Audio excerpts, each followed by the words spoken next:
अस्सलाम वालेकुम नाजरीन, प्रोग्राम दूसरा रुख में खुशामदीद। मैं हूं आपका मेज़बान नादिर गुरामानी। इस वक्त तहरीक इंसाफ की जानिब से जहां मुसलसल हुकूमत के ऊपर दबाव डाला जा रहा है, वहीं हुकूमत को भी कई ख़ास तौर पर जो मुआशी चैलेंजेस हैं वो दरपेश हैं। ख़ास ही ख़ास एक दहशतगर्दी का इस वक्त जो अहम मसला है उसको अब भी मौजूदा हुकूमत को सामना है। तो आने वाले दिनों में सूरत हाल किस तरफ जाएगी और हुकूमत इस तमाम सूरत हाल से कैसे निपटेगी, क्या पॉलिसी होगी, इस हवाले से हम बात करेंगे। साबिक वज़ीर आज़म शाहिद खाकान अब्बासी साहब हमारे साथ मौजूद हैं। बहुत शुक्रिया अब्बासी साहब, आपने टाइम निकाला। आपने देखा कि कई चैलेंजेस दरपेश हैं, लेकिन हाल ही में जो एक दहशतगर्दी का मसला है उसका आपको सामना करना पड़ रहा है। तो आप क्या समझते हैं कि क्या वजूहात हैं कि एक बार फिर जो दहशतगर्दी है वो सर उठाने लगी है? ये मामलात ना एक दिन में पैदा होते हैं ना एक दिन में हल होते हैं। पहले भी आपने देखा कि हमारी जो पॉलिसीज़ रहीं उनकी वजह से 2013 में हालात ये पैदा हो गए थे कि कोई दिन भी महफूज और कोई जगह भी महफूज नहीं थी। हर हफ्ते कई खुदकुश हमले हुआ करते थे। बहरहाल उस चैलेंज का मुकाबला किया गया। एक बहुत बड़ी कीमत पाकिस्तान की अवाम ने और हमारी मुसल्लह फ़ौज ने अदा की और हमने उस ख़राबी से निजात हासिल की। आज जब अफ़गानिस्तान से दुनिया की फ़ौजें चली गई हैं तो आज फिर हमें ख़तरात का सामना है। तो हमने इन ख़तरात का मुकाबला करना है और बहैसियत कौम करना है। ये सिर्फ हुकूमत का या फ़ौज का मामला नहीं है, ये हर पाकिस्तानी का है, क्योंकि जो अमन व अमान है ये बुनियादी एक हक़ होता है मुल्क के अवाम का और हुकूमत की ज़िम्मेदारी होती है कि उनको ये तहफ़्फ़ुज़ दे। तो इसलिए इन चैलेंजेस, ये आपके सामने चैलेंजेस आएंगे और आपने इनका मुकाबला करना है। तो अब्बासी साहब, आपकी नज़र में ज़िम्मेदार कौन है इस ताज़ा सूरत हाल का? जो माजी में डायलॉग हुए आपने भी देखे, कुछ वीडियोस भी वायरल हुई, ये भी एक आप समझते हैं कि है उसमें नुक्ता? देखिए, माजी में किसने क्या किया और क्या नहीं किया, मैं हमेशा कहता हूँ ट्रूथ कमीशन बना दें ताकि हक़ाइक़ अवाम के सामने आए। वरना कुछ मेरे पास इंफॉर्मेशन होगी या मेरी एक राय होगी, कोई आपकी राय होगी, किसी तीसरे आदमी की राय होगी, हकीकत वो नहीं होती। और ये बड़े तल्ख़ हक़ाइक़ हैं। कुछ हक़ाइक़ मैं जानता हूँ जिन ओहदों पर मैं रहा हूँ। इस मुल्क के हक़ाइक़ बदकिस्मती से बड़े तल्ख़ हैं और वो नहीं हैं जो मंजर आम पे आते हैं। क्योंकि आपके इल्म में होगा कि जब ये मुज़ाकरात चले तो ये ख़बरें भी सामने आने लगीं कि उनको कहा गया है कि आप खैबर पख्तूनख्वा तक जा सकते हैं, अपने रिलेटिव्स जो हैं उनसे मुलाकात कर सकते हैं। फिर एक चाय के कप के साथ जो वीडियो वायरल हुई वो भी आपने देखी। तो क्या ये वो लोग रिस्पॉन्सिबल हैं जो माजी में फिर जिन्होंने ये मुज़ाकरात किए? देखिए, बात सिर्फ मुज़ाकरात की नहीं है। ये जब भी हुकूमत में आप आइन के निज़ाम से बाहर जाएंगे, कानून के निज़ाम से बाहर जाएंगे, ये मसाइल पैदा होते हैं, क्योंकि बेहतर फ़ैसला वही शख्स या वही ओहदेदार कर सकता है जिसकी ज़िम्मेदारी भी हो उन मामलात को निपटाने की। तो ये हमारी बदकिस्मती से हमारे मुल्क के अंदर जो मामलात पैदा हुए हैं, जो आइन से बाहर हैं, उसकी वजह से ये सब मामलात जो ख़राब होते हैं उसकी बुनियादी वजह वही है। तो हमें सबसे पहले फ़ैसला करना है कि हमने अपने मुल्क के निज़ाम को आइन के मुताबिक चलाना है और इदारों को आइन के अंदर रहना होगा। तो अब्बासी साहब, आपने देखा कि जब अफ़गानिस्तान में हुकूमत बनी तो पाकिस्तान ने उस वक्त खान साहब ने वेलकम भी किया। तो आप समझते हैं कि हमने सूरत हाल को मिसकैलकुलेट किया? नहीं, हमने बिल्कुल मिसकैलकुलेशन की बात नहीं होती। अफ़गानिस्तान को हमें एक ख़ुद मुख्तार मुल्क के हवाले से उनके साथ ताल्लुकात रखने हैं। इससे कम रिश्ता नहीं हो सकता। अगर हम ये महसूस करें कि अफ़गानिस्तान, और ये अपने बदकिस्मती से माजी में हमने हमारी जो पॉलिसीज़ रही हैं उसमें एक ये अंसर था कि हम अफ़गानिस्तान को एक हमने कहा कि ये एक स्ट्रेटिजिक डेप्थ है हमारी, ये भी इस ज़माने में पॉलिसी रही है। फिर हमने मुख्तलिफ़ तरीके से जिस तरह उनके मामलात में मुदाखलत हुई उससे भी मामलात ख़राब हुए। फिर जिस तरह जो बैरून मुल्क से अफवाज आई, तो ये एक लंबी कहानी है जो आप वापस जाएंगे तो 1960 का अशरे तक पहुंच जाएंगे कि क्या होता रहा। तो इसलिए हमें उन मामलात से सबक हासिल करना चाहिए और मुस्तकबिल के मामलात की बुनियाद जो है वो इस बात पर होनी चाहिए कि अफ़गानिस्तान एक ख़ुद मुख्तार मुल्क है और हमारे दो तरफ़ा ताल्लुकात उनसे इसी बुनियाद पर होंगे। और हमारा हमसाया मुल्क है, ना उनके पास चॉइस है हमसाए बदलने की, ना हमारे पास है। तो हमने इकट्ठे रहना है और हमारे ताल्लुकात तारीख़ी तौर पर बड़े अच्छे रहे हैं। अगर आज उनमें कोई कमी है, उस कमी को दूर करने की ज़रूरत है। तो बतौर साबिक वज़ीर आज़म आप क्या समझते हैं कि एक बार फिर मुज़ाकरात ही की टेबल पर बैठा जाए या फिर ताकत का इस्तेमाल जो है वो बेहतर ऑप्शन होगा? देखिए, ताकत का इस्तेमाल और मुज़ाकरात दोनों इकट्ठे होते हैं। अगर आप पर कोई क़ुव्वत हमलावर होती है तो आपने उसका मुकाबला करना है। ये आपके पास से गुंजाइश नहीं है कि आप पे कोई हमला हो और आप जवाब ना दें। अब अगर किसी दूसरे मुल्क की सरजमीन इस्तेमाल होती है आपके ख़िलाफ़, तो फिर उस मुल्क की भी हुकूमत की ज़िम्मेदारी है कि उन मामलात पर कंट्रोल करे। तो यही बातें होती हैं जब आप एक दूसरे को ख़ुद मुख्तार समझते हैं और एक दूसरे के इज़्ज़त एहतराम करते हैं, तो ये मामलात वहाँ पर तय हो सकते हैं। तो भाई साहब, आप अगर माजी में चले जाएँ तो भारत के साथ पाकिस्तान के ताल्लुकात वैसे कभी इतने अच्छे रहे नहीं हैं, लेकिन ये भी देखें कि ट्रेड कभी बंद नहीं हुआ, तिजारत जो है वो चलती रही है। अभी तिजारत बंद है पाकिस्तान के और भारत के दरमियान। तो आप नहीं समझते कि तिजारत जो है वो होनी चाहिए, पाकिस्तान रिव्यू करे अपने फ़ैसले पर? देखिए, अब जो भारत का मामला है ये एक इसकी लंबी तारीख़ है, और जो कुछ भारत ने 3 साल पहले किया अगस्त में, अब उसके बाद जब तक वो मामला तय नहीं होते तो मेरा ख्याल है कि ये तिजारत करना ज़रा मुश्किल होगा। तो अभी बिलावल साहब ने जो बयान दिया मोदी से मुतल्लिक, जहाँ पर उसकी तारीफ़ भी हुई बयान की, वहीं पर तनकीद भी हुई कि बतौर वज़ीर ख़ारजा बिलावल साहब को ये बयान नहीं देना चाहिए था। तो आप भी समझते हैं कि इतना सख्त बयान मुनासिब नहीं था? देखिए, बयान की सख्ती की बात नहीं होती, बयान की हकीकत को देखना चाहिए। तो ये अगर सवाल होता है मुल्क के वज़ीर ख़ारजा से, तो उसको बिल्कुल जवाब पूरा देना चाहिए कि वहाँ की जो लीडरशिप है, जो हम पर तनकीद करते हैं, उनकी अपनी हकीकत क्या है। तो अभी माजी में आप ख़ुद तनकीद करते रहे हैं, मुस्लिम लीग नून हो, पीपल्स पार्टी हो, ये सब जमातें तहरीक इंसाफ पर तनकीद करती रही हैं कि जो बाइडन की कॉल नहीं आई खान साहब को। तो अभी आप क्या समझते हैं कि आपके ताल्लुकात जो बाइडन के साथ बेहतर हैं? नहीं, हमने कभी ये नहीं कहा कि जो बाइडन की कॉल नहीं आई। ये इमरान खान साहब कहते थे मुझे कॉल नहीं आई, वो खुद एज वज़ीर-ए-आज़म कहते रहे हैं कि मुझे कॉल नहीं आई, वो कॉल का इंतज़ार करते रहे। तो मुल्क की जो लीडरशिप होती है वो कॉलों का इंतज़ार नहीं करती। मैंने फिर कहा कि दो तरफ़ा जो ताल्लुकात होते हैं ये इज़्ज़त और एक दूसरे के एहतराम पर मबनी होते हैं, उससे कम तर रिश्ता मुमकिन नहीं होता। अब साहब, आप ख़ुद इन मामलात को बहुत करीब से देख रहे हैं कि जो रूस से तेल लेने की बात हो रही है उसकी हकीकत क्या है? क्योंकि मुसद्दिक मलिक साहब ने कहा कि हम ले रहे हैं, बिलावल साहब ने कहा कि हम नहीं ले रहे, तो एक्चुअल पोजीशन है क्या?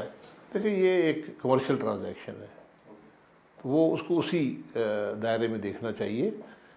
रूस के पास तेल भी है, गैस भी है, LNG भी है, और वो एक उन पर सैंक्शंस लगे हैं, उस सैंक्शंस के दायरे के अंदर रहकर वो ट्रेड कर सकते हैं, और उस ट्रेड से अगर हमें फ़ायदा मिलता है तो यकीनन हम भी उससे फ़ायदा उठाएंगे। कुछ ममालिक ने फ़ायदा उठाया है। हमारा जो स्ट्रक्चर है पेट्रोलियम इंपोर्ट्स का, उसके अंदर एक महदूद गुंजाइश मौजूद है कि हम भी जो कुछ रूस ऑफ़र कर सकता है, और अगर वो ख़ास तौर पर मार्केट से कम सतह पर अगर आपको वो चीज़ अवेलेबल है तो यकीनन आपको उससे फ़ायदा है। तो अभी वैसे आपसे हर दफ़ा ये सवाल पूछा भी गया है और पूछा जाता भी है जब भी मुआशी सूरत हाल अगर मुश्किल हो, तो कि आपने खान साहब को हटाकर हुकूमत संभाल कर आपने गलती नहीं की कि तमाम बोझ जो है वो आपने अपने कंधों पर ले लिए? जी, सियासी तौर पर गलती समझी जाती है, लेकिन सियासी जमात जो होती है वो जब भी सियासी मुफाद और मुल्क के मुफाद में मुकाबला हो तो वो हमेशा मुल्क के मुफाद को तरजीह देनी चाहिए। और ये बड़ी वाज़ेह बात थी कि अगर खान साहब रहते तो हम अप्रैल का महीना पूरा नहीं कर सकते थे। जो उन्होंने पॉलिसीज़ थी और जिस तरह उन्होंने IMF के साथ जो वादे किए उनको तोड़ा, आप यकीन करें कि आपका मुल्क अप्रैल का महीना नहीं गुजार सकता था, आप डिफ़ॉल्ट कर जाते। लेकिन सर, अभी भी तो कहा जा रहा है ना कि अगर IMF की आप शराइत मानेंगे तो महंगाई होगी, अगर नहीं मानेंगे तो फिर खुदा न खासा मुल्क डिफ़ॉल्ट करेगा। जी बिल्कुल, यही चॉइसेस हमेशा होती हैं। डिफ़ॉल्ट से ज़्यादा महंगाई IMF के प्रोग्राम में नहीं होगी। तो बात सिर्फ महंगाई की नहीं है, ये एक चैलेंज होता है कि IMF का प्रोग्राम में जब भी आप जाते हैं आप मुश्किल फ़ैसले आपको करने पड़ते हैं, और वो मुल्क के मुश्किल फ़ैसले मुल्क के मुफाद में होते हैं, वो IMF के मुफाद में नहीं है। उनकी असरात से मुल्क के प्रोग्राम को स्टेबिलिटी मिलती है, लेकिन उस स्टेबिलिटी की कीमत मुल्क के अवाम को अदा करनी पड़ती है महंगाई की सूरत। तो अभी भी अवाम तैयार रहे कुछ मुश्किल फ़ैसलों के लिए? जी, मुश्किल फ़ैसले अभी आपने सिर्फ आज नहीं, ये जो इमरान खान साहब की 4 साल की गफलत और कोताहियाँ हैं, ये 1 साल में दूर नहीं होंगी।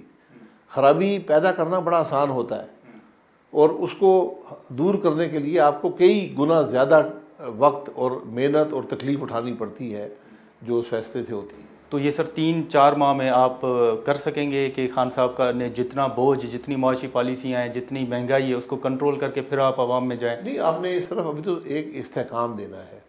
आज तो मुल्क की मीशत को इस्तेहकाम चाहिए। इस्तेहकाम के बाद आपने ग्रोथ करनी है और वहीं से, ये मैंने पहले कहा कि ये 1 महीने या 1 साल या 2 साल की बात नहीं है, लंबा अरसा दरकार है पाकिस्तान को।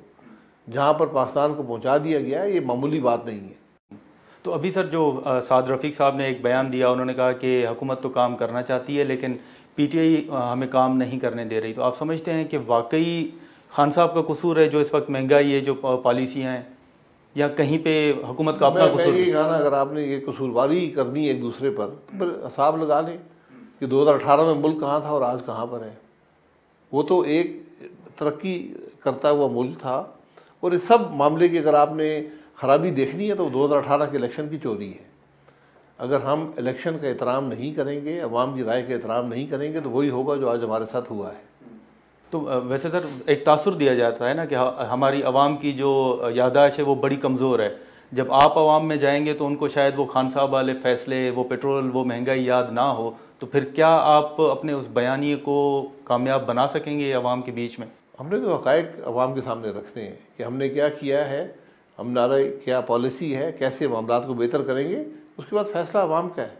अवाम एक गलत फ़ैसला करेंगे, उसको भुगतेंगे, 2 फैसले गलत कर देंगे, उसको भुगतेंगे, तीसरी दफ़ा फ़ैसला गलत नहीं होगा। यही जमहूरियत का तरीका होता है।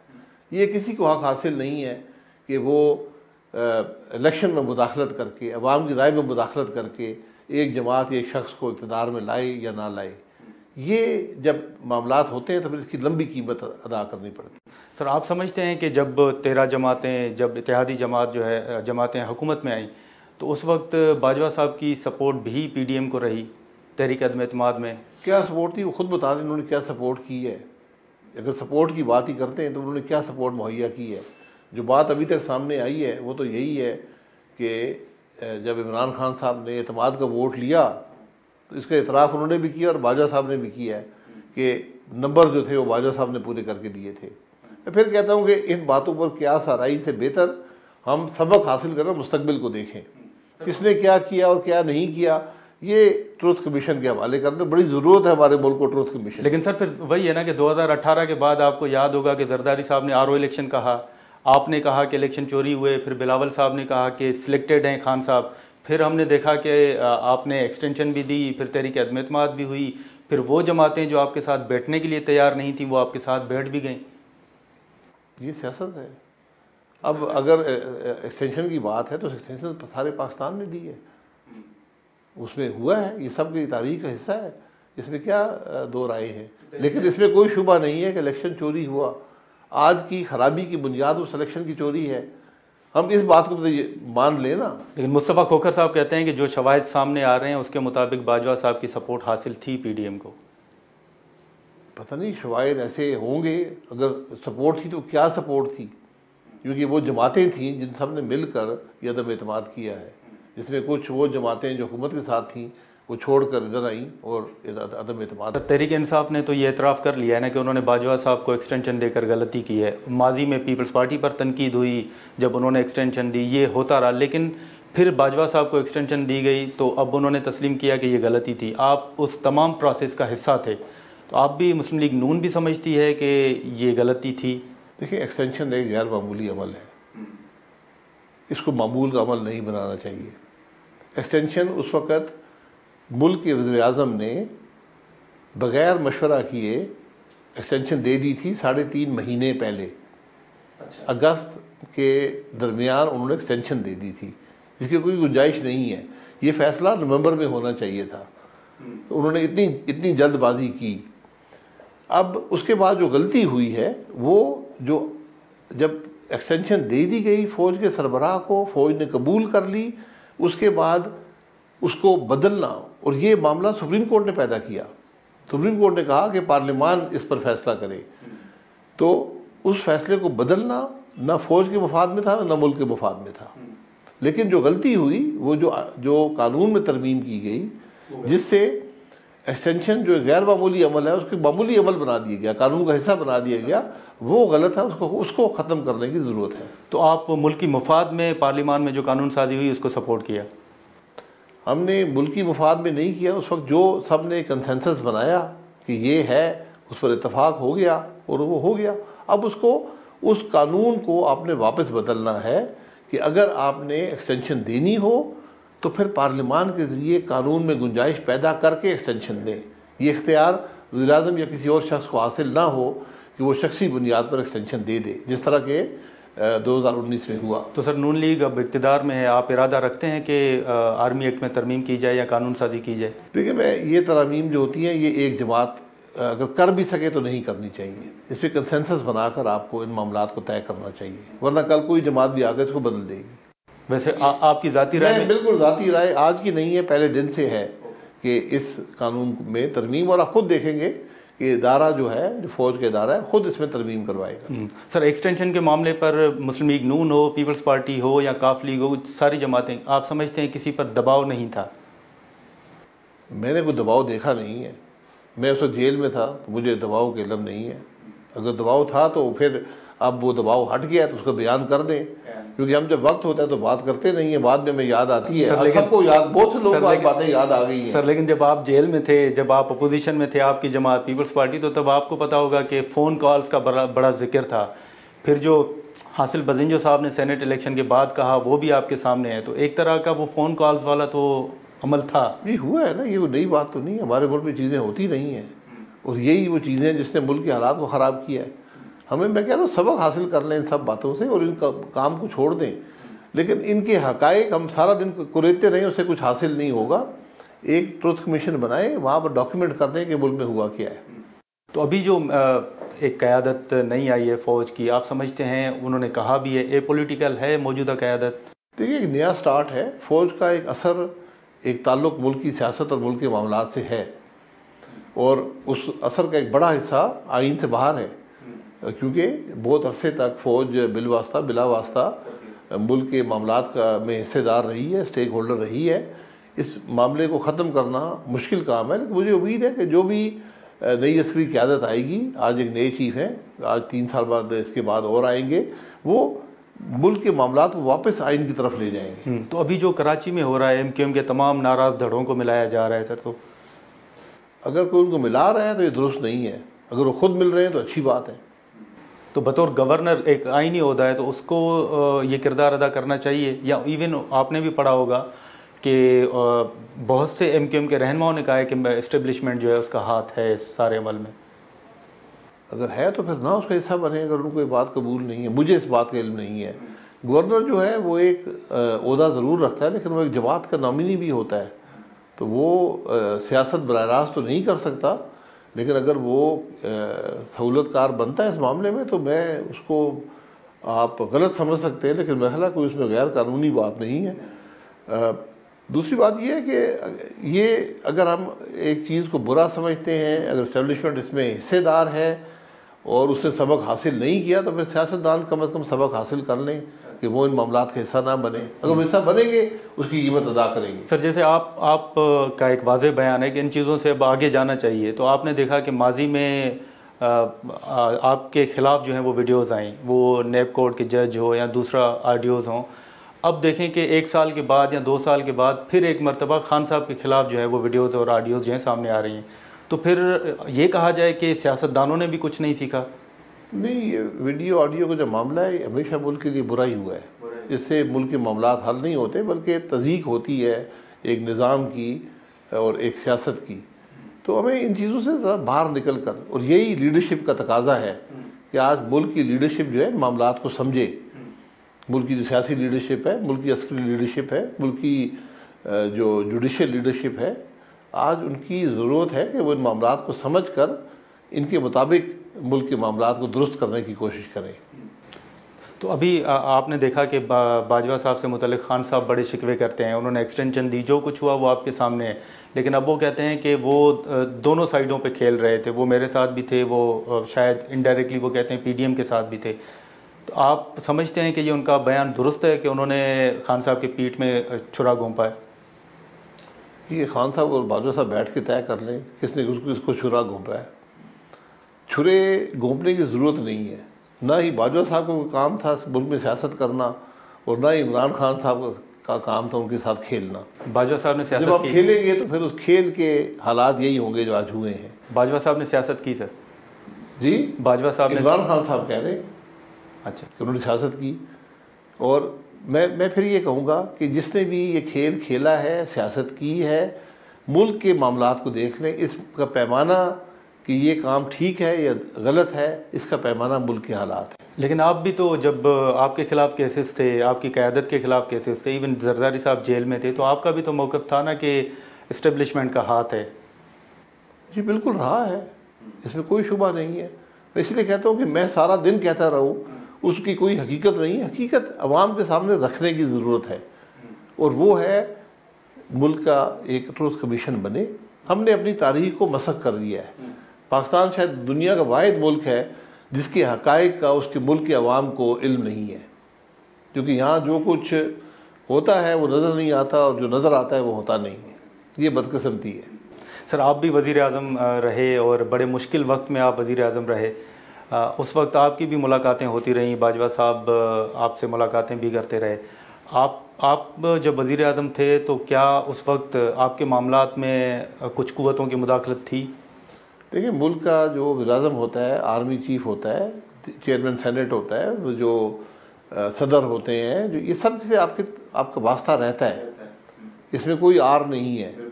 लेकिन जब इस्टेब्लिशमेंट मुदाखलत करती है मामलात में तो उसके मनफी असरात मुल्क पर ही होते हैं। उसमें आप सब हालात देख लें। जब मैं भी उधर था, जो कुछ धरने हुए वो क्या थे, बलूचिस्तान में क्या हुआ, सेनेट के इलेक्शन में क्या हुआ, ये सब मामलात वहाँ पर हैं। इन मामलात से मैं कहता हूँ सबक हासिल करें। आज शिकवे करने से कुछ नहीं मिलेगा, वो वक्त गुजर गया। रोने धोने से कुछ नहीं मिलेगा। सबक हासिल करें, इनको डॉक्यूमेंट करें ताकि अवाम को हकीकत का पता चले और मामलात को दुरुस्त चलें। इन सब हालात के बावजूद भी हमने अपनी हुकूमत ख़त्म होने से सिर्फ 3 हफ्ते पहले मुल्क में एक आइनी तरमीम की, पूरे जमातों को साथ लेकर चले और एक आइनी तरमीम हुई। तो सियासत दुश्मनी का नाम नहीं है, सियासत दूसरे को गाल देने का नाम नहीं है। ये मकसद एक है कि मुल्क के हालात दुरुस्त हों। तो अगर मैं अपोजिशन में हूँ तो क्या मेरे रवैये से मुल्क के हालात दुरुस्त हो रहे हैं? मैं हुकूमत में हूँ तो क्या मेरे अमल से मुल्क के हालात दुरुस्त हो रहे हैं? ये जिम्मेदारी होती है सियासी लीडरशिप। सर, जो फैज़ाबाद का धरना था वो तो आपके दौर में था, और शायद अगर मैं दुरुस्त हूँ तो आपने एक बयान भी दिया था कि आपने आईजी को कॉल की और आईजी ही वाज हेल्पलेस, और उसने कहा कि मैं तो कुछ नहीं कर सकता। तो आप समझते हैं कि वो जो बाद में वीडियो आई कि उनको पैसे दिए जा रहे हैं, तो बराह रास्त उन्हीं का हाथ था? नहीं, वो आप दो चीज़ों को मिक्स कर रहे हैं। एक धरना पहले था, एक दूसरा था। तो यहाँ पर जो धरना हुआ उसमें हम उसको मैनेज कर रहे थे। हम उसके सामने हमने हथियार नहीं डाले, लेकिन कोर्ट से एक ऑर्डर आया आईजी को, हुकूमत को नहीं, कि जनाब आपने 2 दिन के अंदर कार्रवाई करके धरने को ख़त्म करना है। अब इसकी क्या हकीकत थी, मैं ये तारीख के सुपुर्द कर देता हूँ, ये ट्रुथ कमीशन के सुपुर्द कर देता हूँ। मैं फिर आपसे गुजारिश करूँगा, मैं इन मामलात के हक़ाइक़ बड़े तल्ख़ हैं, इसलिए इनको ट्रुथ कमीशन के सुपुर्द कर दें ताकि हकीकत कम से कम आवाम को मिल जाए कि होता क्या रहा है।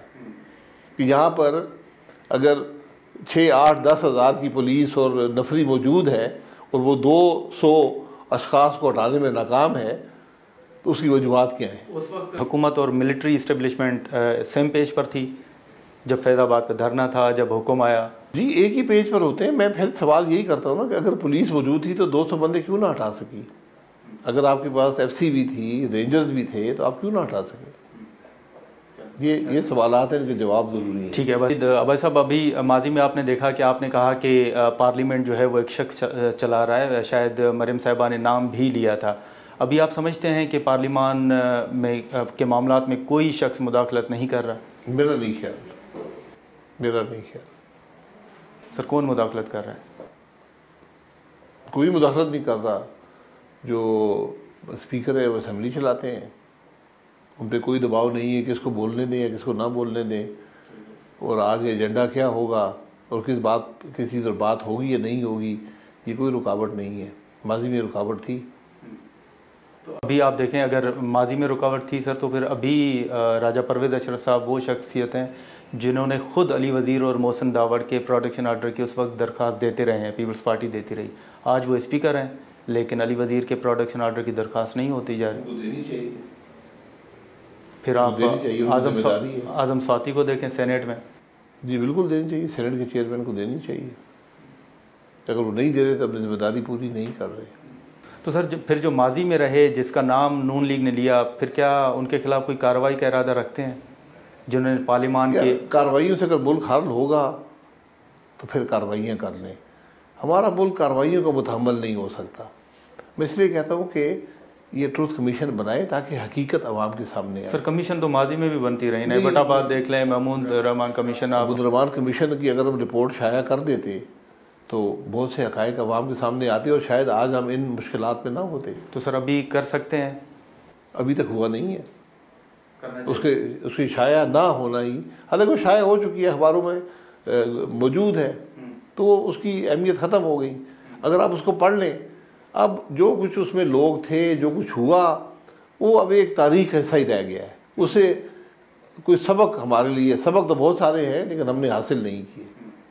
अवैध साहब, एक नून लीग का बड़ा वाज़ेह मौक़िफ़ था, जो बयानिया था, वो था वोट को इज़्ज़त दो। आप नहीं समझते कि मुस्लिम लीग नून अपने उस बयानिए से पीछे हट चुकी है? मेरा नहीं ख्याल मुस्लिम लीग नून ने कोई ऐसा काम नहीं किया कि उसने कोई फ़ायदा हासिल किया हो एस्टेब्लिशमेंट से। मुस्लिम लीग नून ने एक ऐसा फ़ैसला किया जो उसकी सियासत के लिए बड़ा मुश्किल साबित हो रहा है और होगा। तो अभी तो वोट को इज़्ज़त दो की बात तो फिर खान साहब कह रहे हैं, वो कह रहे हैं कि इलेक्शन आप करवाएं और इलेक्शन ही वाहिद हल है। जी, तो उनको अप्रैल 10 से पहले याद नहीं था। देखिए ना, आपकी नीयत क्या है, आप क्यों ये बातें कर रहे हैं आज? अप्रैल 10 तक तो आपके पास ताकत थी ना, आप इलेक्शन करवा देते। आज आपको इलेक्शन याद आ गए। तो अब हुकूमत टर्म पूरी करेगी और उसके बाद इलेक्शन हो जाएगा। मौजूदा सूरत हाल में जैसे ज़िमनी इलेक्शन हुए, उसमें खान साहब जीत रहे थे, तो क्या हुकूमत को ये खदशा है कि इस वक्त अगर आप इलेक्शन की तरफ जाएंगे तो खान साहब जीतेंगे? इलेक्शन में एक पार्टी जीतती है, एक पार्टी हारती है। इलेक्शन होंगे तो अवाम जो फैसला करेंगे सर आंखों पर है। तो अभी आप पर तनकीद ये हो रही है कि नवाज शरीफ साहब बाहर गए, उन्होंने वापस आना था, तो अब वो वापस नहीं आ रहे, पासपोर्ट उनको जारी हो चुका है। तो आपकी नज़र में नवाज शरीफ साहब की वापसी में क्या रुकावट है? कोई रुकावट नहीं है। वो इलाज करवाने गए थे, इलाज करवा कर आएंगे। हम ये भूल जाते हैं कि हमने नवाज शरीफ साहब को ताहियात नाअहल किया, हुकूमत तोड़ी। उसके बाद हमने उनको सियासत से ताहियात नाअहल किया, ये पाकिस्तान की सुप्रीम कोर्ट ने किया है। और फिर हमने इलेक्शन के दौरान तारीख पीछे करके उनको सज़ा दी और वो मुल्क से बाहर थे और आकर जेल चले गए। ये हक़ाइक़ हम भूल जाते हैं। तो आज वक्त है इन सब मामलात की दुरुस्तगी का। आपने एक शख्स पर इल्ज़ाम, करप्शन के इल्ज़ाम लगा कर आपने 2 कन्विक्शंस कराई जो कि किसी अदालत में नहीं ठहर सकती। अब इन मामलात को दुरुस्त करें, इस खराबी को दुरुस्त करें। अगर यही मेयार है, ये मुमकिन नहीं है कि मेरे लिए एक मेयार हो और दूसरे शख्स के लिए दूसरा मेयार हो। तो भाई साहब, वैसे आप नहीं समझते कि आपने फिर समझौता भी किया है? मतलब जैसे जलसों में नवाज शरीफ साहब कहते थे, नाम लेकर कहते थे कि आपको जवाब देना होगा, और बाद में जब वक्त आया तो आपने उसी शख्सियत को एक्सटेंशन भी दे दी। तो समझौता आप नहीं समझते कि एक्सटेंशन देखें, एक्सटेंशन की बात मैंने आपके सामने जिक्र कर दिया है। एक्सटेंशन जो थी, मैं बिल्कुल किसी एक्सटेंशन के हक़ में नहीं हुई, गैर मामूली अमल है। एक्सटेंशन इमरान खान साहब ने दी थी, फ़ौज ने कबूल कर ली। सुप्रीम कोर्ट ने कहा कि पार्लिमान इसका फ़ैसला करे। पार्लिमान में अददी अक्सरियत हुकूमत के पास थी, उनको कोई हमारी ज़रूरत नहीं थी, या पीपल्स पार्टी की ज़रूरत नहीं थी, या अपोजिशन की ज़रूरत नहीं थी उसको पास करने के लिए। लेकिन ये वो मामलात हैं जो हमेशा कंसेंसस से होने चाहिए, इत्तेफाक की राय से होने चाहिए। फ़ौज के मामलात मुल्क में मुतनाज़ा नहीं होने चाहिए, फ़ौज को कभी मुतनाज़ा नहीं बनाना चाहिए। यही वो बुनियादी असूल था जिस पर ये सारा। जी शायद खान अब्बासी साहब, जो एक्सटेंशन की बात हो रही थी कि वो 3 महीने पहले शायद दे जा चुकी थी, और आप समझते हैं कि उसको मुतनाज़ा नहीं होना चाहिए था, इसलिए आप साथ गए? जी, मैंने पहले कहा कि उसमें कोई ज़रूरत नहीं थी। अगर आप होते सारी जमातें उसमें शामिल होती, वो फिर भी पास हो जाती, एक्सटेंशन हो जाती, क्योंकि अददी अक्सरियत हुकूमत के पास थी। लेकिन फ़ौज के मामलात को मुतनाज़ा नहीं बनाना चाहिए। इसी बुनियादी असूल पर तमाम जमातों ने कहा कि ठीक है, एक कंसेंसस ने से ये मामला हम तय करते हैं। मैं फिर कह रहा हूँ, उसमें जो गलती हुई है तमाम जमातों से, सब ने वोट दिया कि जो आपने कानून को तब्दील किया वो मुनासिब नहीं है, उसको दुरुस्त करना पड़ेगा। तो सर अभी जैसे मैंने आपके सामने सवाल रखा कि अभी जो बातें हो रही हैं कि 1 साल असेंबली की मुद्दत में तोसी की जाए, तो आप समझते हैं कि हुकूमत संजीदगी से इस पर गौर कर रही है? देखिए, आइन में गुंजाइश मौजूद है, लेकिन वो भी एक गैर मामूली अमल है। वो उसको आप मामूल के अंदर इलेक्शन को उससे डिले नहीं कर सकते, और मैं नहीं समझता हुकूमत ऐसा जो सोच है हुकूमत के अंदर। तो नून लीग वक्त पर इंतखाबात करवाने, वक्त पे इंतखाबात इलेक्शन कमीशन करवाता है। नून लीग की टर्म 17 अगस्त को ख़त्म हो जाएगी 2023 को। लेकिन मौजूदा इलेक्शन कमीशन को खान साहब मानते नहीं है? नहीं, ना माने, उन्होंने बनाया था। आप नहीं समझते कि फिर एक बार फिर वही 4 हलके खोलें और ये सिलसिला खान साहब शुरू करेंगे? 35 पंक्चर की बातें ज़रूर शुरू करेंगे। ये एक दफ़ा बिक जाता है माल, ये हमेशा बिकता नहीं है। अच्छा सर, आखिरी सवाल के जो पंजाब में हो रहा है अभी 9 जनवरी को परवेज़ इलाही साहब अगर एतमाद का वोट लेते हैं तो खबरें ये सामने आ रही हैं कि शायद वो असेंबली भी तहलील कर दें। जी ज़रूर तहलील करें, क्योंकि पहले भी मौका था, उन्होंने तहलील नहीं किया। अब तो उनको एतमाद का वोट लेने का कहा गया है। आपने कोई बंदे तोड़े हैं सर, या उन्होंने कोई रब्ता किया है आपसे? ये मुझे नहीं पता उनको एतमाद का वोट मिलेगा या नहीं मिलेगा, क्योंकि वो वोट से तो आए नहीं थे, वो तो एक कोर्ट के ऑर्डर से आए थे, जो बड़ा एक एम्बिगुअस सा कोर्ट ऑर्डर था, जिसके अंदर बहुत से गुंजाइश मौजूद थी। सर ये वैसे राज क्या है कि जब खान साहब ने ऐलान किया कि वो असेंबलियाँ तहलील करेंगे तो राना सनाउल्लाह साहब हों, दूसरे आपके सीनियर रहनुमा हों, उन्होंने कहा कि हर तरह से रोका जाएगा, असेंबलियाँ तहलील नहीं होने दी जाएंगी, लेकिन अब आप कहते हैं कि कल नहीं आज असेंबलियाँ तोड़ दें, तो ये मेरी राय है, वो उनकी राय थी। अच्छा हाँ, उस वक़्त शायद ये महसूस करते हैं कि अब नहीं तोड़ने देंगे, और एतमाद का वोट असेंबली वही शख्स तोड़ सकते हैं जिसके बाद असेंबली की अक्सरियत का एतमाद हो। और जब भी आप असेंबली तोड़ते हैं, इस बात का एतराफ़ होता है कि मुझसे हुकूमत नहीं चली।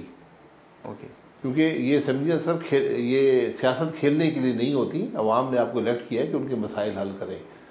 तो अगर आप आज मुल्क में इंतशार पैदा करने के लिए असेंबलियाँ तोड़ना चाहते हैं तो फिर शायद इतना आसान ना हो। 2 सूबों में इलेक्शन करवाना आपके लिए चैलेंज नहीं होगा सर, इन मुआशी हालात? इलेक्शन मैं नहीं करवाता हूँ, इलेक्शन कमीशन करवाता है। मुआशी हालात, आज इलेक्शन हो कल इलेक्शन हो, आपने उसकी कीमत अदा करनी है। तो आप जो भी तहलील करना चाहता है इन बातों को सोच लें। चलें, बहुत शुक्रिया शाहिद खाकान अब्बासी साहब। जी नाज़रीन, शाहिद खाकान अब्बासी साहब की गुफ्तगू आपने सुनी। यहाँ पर प्रोग्राम का वक्त ख़त्म होता है, हमें दे इजाज़त, अल्लाह हाफ़िज़।